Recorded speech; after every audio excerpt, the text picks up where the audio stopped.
আজকে আমি সমর্পিতা এবং তার সঙ্গে রয়েছে আমার মাসি ও মেসো।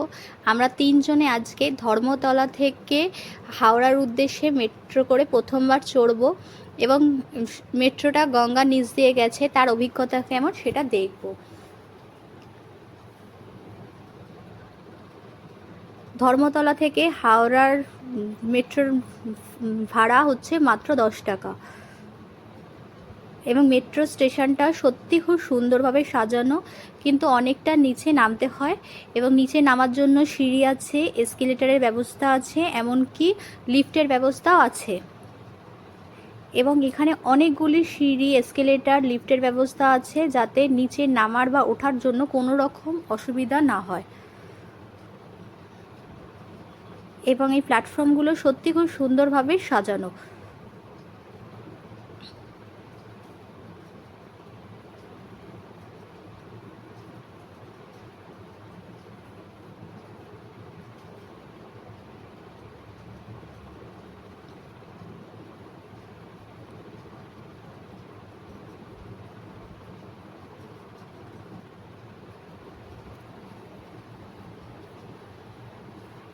শিয়ালদা থেকেও হাওড়া আসা যায়, কিন্তু ওটা ভায়া সল্টলেক হয়ে আসতে হয়।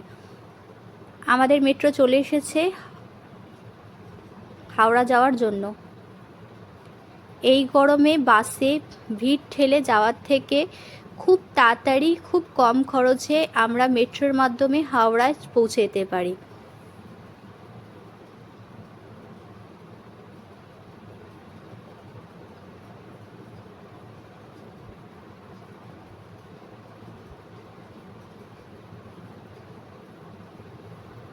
আমরা ধর্মতলা থেকে হাওড়ার উদ্দেশ্যে মেট্রো উঠে পড়েছি এবং মেট্রোর গেট দুদিকেই ওপেন হয়।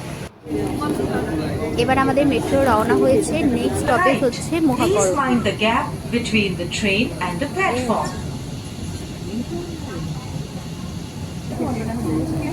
তারপরে মেট্রো চলতে শুরু করেছে গঙ্গার নিচ দিয়ে, টানেলের ভিতর দিয়ে।